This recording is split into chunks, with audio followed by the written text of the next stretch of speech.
Bonjour Isabelle. Bonjour. Isabelle, tu es la co-gérante du bar Le Favori. Ensemble, on répond à la question de Nathalie, elle a 23 ans et eh bien, elle entend partout parler des bars de filles. Qu'est-ce que c'est qu'un bar à filles, un bar de filles? Je sais pas. Alors moi, ma définition d'un bar de filles, c'est un bar où les femmes vont se sentir bien. C'est un bar où par exemple dans les toilettes on va trouver du papier, des serviettes éponges pour s'essuyer les mains, une petite touche féminine. C'est quand on sert un cocktail, avoir une petite fleur sur le cocktail. Il y a une touche girly en fait. Il y a toujours une touche girly. Et est-ce que c'est interdit aux hommes les bars à filles? Pas du tout. Pas du tout. Au contraire, on aime bien quand il y a des hommes aussi. Une petite touche masculine, ça fait jamais de mal. Et du coup, est-ce que ça va attirer les dragueurs, ce genre de bar? Parce qu'ils savent qu'il va y avoir que des filles, donc ça va peut-être attirer les... Ben forcément. Mais en même temps, c'est pas pour ça qu'elles seront dérangées. C'est-à-dire, ce sont des hommes qui vont venir boire un verre, mais qui vont draguer forcément. Mais nous, on est là pour justement les protéger un petit peu. Et du coup, ce que vous dites, c'est que ça va attirer des dragueurs, mais qui vont avoir un comportement respectueux de la femme, puisqu'ils savent qu'ils entrent dans un univers de femmes, filles. en fait. Voilà, tout à fait. D'accord. Et qu'est-ce qui fait la différence avec un autre bar, à part la déco des toilettes et, et les serveuses? Est-ce que, par exemple, le personnel n'est que féminin? Non, on a un barman, Marco, donc qui amène une petite touche masculine dans ce milieu de filles. Est-ce que le barman est beau gosse? Il faut pas lui dire. Il faut pas lui dire, ça veut dire qu'il le sait déjà. Ouais. Donc lui, il profite de filles toute la soirée, votre barman. Oui. C'est un vénard quand même. Hein. C'est un vénard. Les gens apprécient notre accueil, notre côté fille, le côté où on va servir des petites choses, des petits pop-corn salés. Des pop-corn? Des pop-corn. À l'apéro? À l'apéro. Mm-hmm. Et on est toujours là, une petite attention, un petit sourire, donc les gens aiment beaucoup. Donc c'est vrai que les gens aiment bien venir nous voir justement pour cet accueil, pour ce côté chaleureux et ce côté convivial. Donc c'est vraiment l'accueil qui fait la différence. Je pense. La bande de copines, la bonne humeur, les filles... Voilà, puis il faut venir nous voir quand on danse derrière le comptoir. Michel de temps en temps nous fait un show, c'est assez sympa. Bonjour Tristan. Bonjour Mélanie. Tristan, tu es directeur d'un club de plongée dans le sud. Eh oui.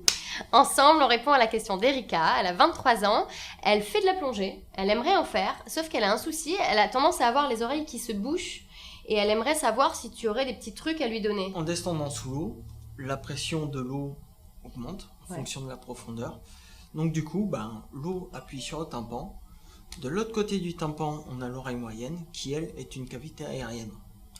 Et si on n'envoie pas de l'air pour compenser la chute de pression, on aura le tympan qui se déforme, une gêne, puis un peu plus qu'une gêne, et enfin la douleur. Et ça, le but du jeu est bien sûr d'éviter de rentrer dans de l'inconfort. Qu'est-ce qu'on pourrait donner comme petit truc à Erika pour éviter justement que ses oreilles se bouchent et puis d'arriver au stade de la douleur? Parce que là... Donc Erika, il faudra penser à équilibrer tes oreilles. C'est-à-dire? Tu as plusieurs manœuvres pour ça. Donc la manœuvre de Valsalva, on se pince le nez, on souffle par le nez. C'est ça? Évidemment, oui. Mais on fait une mise en pression douce, mais ferme. D'accord. Et surtout, on ne maintient pas la pression et on répète l'opération autant de fois que nécessaire. D'accord. Évidemment, c'est comme quand on a pris l'avion. Dès qu'on sent que l'oreille commence à travailler, j'ai bien dit qu'elle commence à travailler, c'est l'heure d'équilibrer. C'est comme toutes les disciplines, on a des mouvements à apprendre et il en fait partie. D'accord. Qu'est-ce que c'est un vasodilatateur? Parce qu'on parle souvent de ça. Alors un vasodilatateur, c'est un produit qui va dilater les vaisseaux.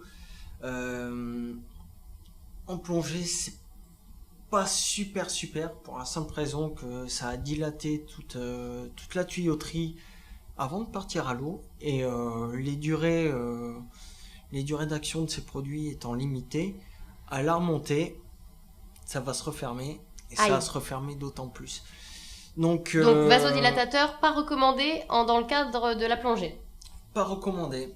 Beaucoup plus recommandé, apprendre à se moucher sous l'eau. À se moucher sous l'eau? Bien sûr. Alors, comment ça se passe? Tout simplement, on va enlever son masque de façon à rester propre.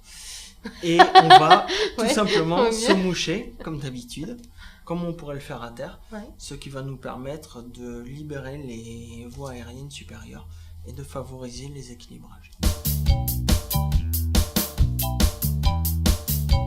Bonjour Marco. Bonjour, Marco, tu es barman au bar Le Favori. c'est ça. Ensemble, on répond à la question de Marie. Marie, elle a une nouvelle importante à annoncer à son chéri. Et elle a envie de marquer le coup, quoi. Elle lui a préparé un petit dîner aux chandelles. Et elle aimerait savoir si tu pourrais lui donner des petites astuces pour lui préparer un petit cocktail d'amoureux. Très bonne idée. Ouais. Alors, pour un petit cocktail en amoureux, effectivement, il y a pas mal de petites choses qui pourraient être sympas. Notamment, on pourrait s'orienter, faudrait peut-être voir un peu ce qu'elle a prévu pour le repas. Parce que c'est comme tout, je pense qu'il faut que ça s'accorde Ah oui, c'est avec important. le reste du repas, quoi.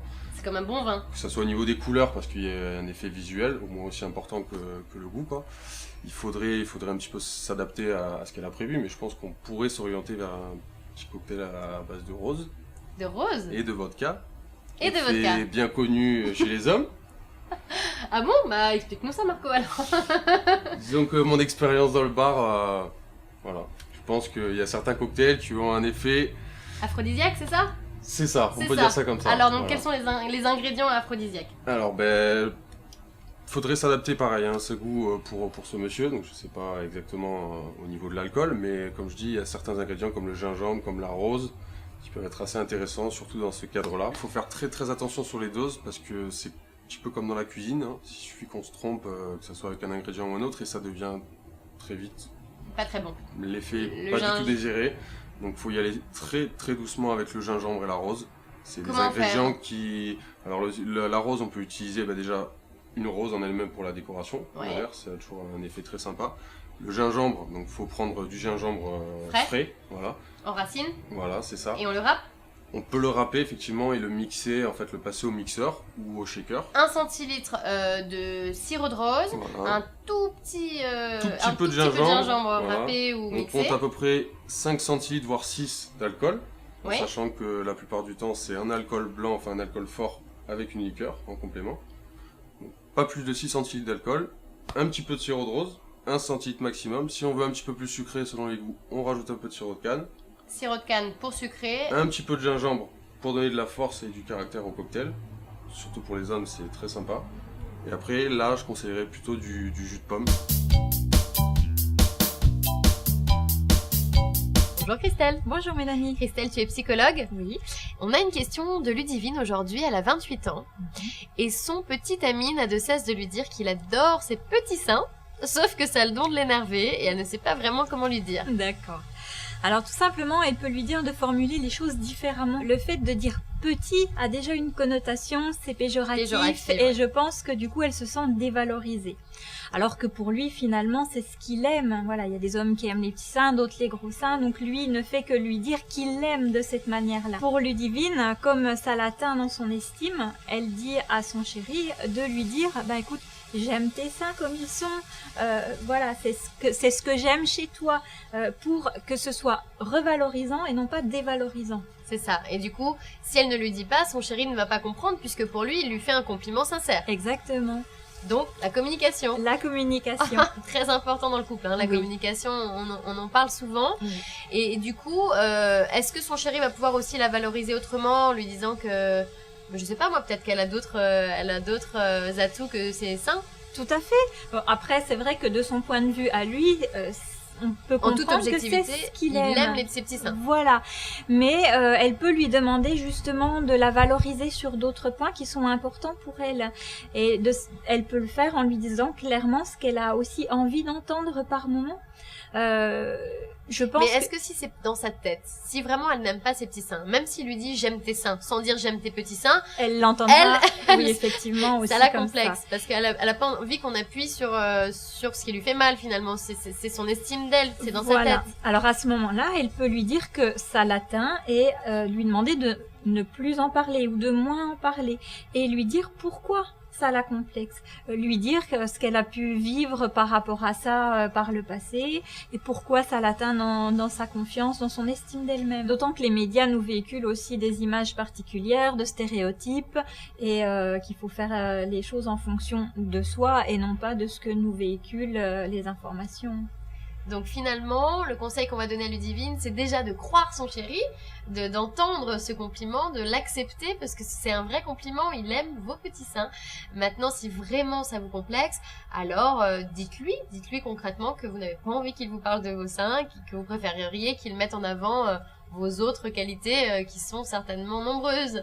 Voilà, la communication, très important. Merci beaucoup Christelle. Merci. Bonjour Manon. Bonjour Stéphanie. Bonjour les filles. Nous avons Justine aujourd'hui qui nous a envoyé un appel au secours. Pourquoi ? Parce qu'en fait Justine, elle a rencontré son petit ami en vacances. Et là, rentrant de vacances, c'est son premier rendez-vous avec ses beaux-parents. Tu sais, le déjeuner dominical. Justine ne sait pas comment faire. Ne sait pas si elle doit être apprêtée. Elle ne sait pas comment affronter sa belle-mère. Comment est-ce qu'on peut l'aider ? Alors, déjà, Justine, il va falloir que tu restes vraiment comme tu es en temps normal. Parce qu'il faut savoir qu'il y a donc, plusieurs types de personnes. Donc, il y a les personnes qui ont l'habitude d'être vraiment naturelles, enfin, pas naturelles, qui ont l'habitude d'être sans maquillage, léger, voilà. Et d'autres personnes qui sont plus sophistiquées, qui vont vraiment se maquiller tous les jours avec des couleurs foncées, du rouge à lèvres, vraiment, qui vont se tirer les cheveux, qui vont vraiment bien s'apprêter, vraiment, tout au long de l'année pour n'importe quelle circonstance. Donc, suivant la personne que vous êtes, va falloir adapter le maquillage en fonction, mais il faut vraiment, dans ces circonstances-là, rester avec votre personnalité de base. Vous allez rencontrer les beaux-parents, vous n'allez pas être à l'aise, donc il faut vraiment que vous soyez à l'aise avec votre maquillage. Il faut garder sa personnalité. Tout à fait. D'accord. Donc en fait, tu nous dis que si une jeune femme, Justine en l'occurrence, est très maquillée, enfin pas très maquillée, mais c'est une jeune femme qui s'occupe d'elle toute l'année, si elle se maquille les yeux, elle se maquille les lèvres, qu'elle ne change rien. Voilà. Et à contrario, si Justine ne se maquille pas du tout, elle a envie de prouver à sa belle-mère qu'elle a une féminité, qu'elle peut faire ressortir sa féminité. Comment est-ce qu'elle doit faire ? Voilà, il faut qu'elle puisse montrer à sa belle-mère aussi qu'elle est capable de se mettre en valeur, qu'elle n'est pas capable que de s'occuper de... Que de faire à manger pour son fils. Voilà, tout à fait. Donc pour ça, il va falloir qu'elle quand même fasse une petite touche de maquillage pour juste se mettre en valeur. Donc pour ça, elle va utiliser un petit blush au niveau des pommettes pour vraiment redonner bonne mine et puis rehausser tout ça. D'accord. Au niveau des yeux, elle peut prendre une ombre à paupières mais vraiment nude, dans les tons plutôt beige, marron, et l'appliquer juste sur la paupière mobile. Pas besoin de dégrader, de grands trucs, va vraiment quelque chose de naturel qui va avec toi. Du mascara, le crayon noir à éviter, parce que ça va te rendre plus sévère que tu l'es. Et si t'es pas habitué à te maquiller, tu vas trouver ça bizarre, tu seras pas à l'aise. Donc éventuellement du marron, tu peux essayer, voir si ça te convient. Donc l'ombre à paupières claire, le mascara, un crayon de couleur nude aussi. Et au niveau des lèvres, un petit gloss transparent. Un gloss transparent pour juste donner de la lumière, c'est ça ? Du volume, de la lumière. Le blush et... Voilà, le tour est joué.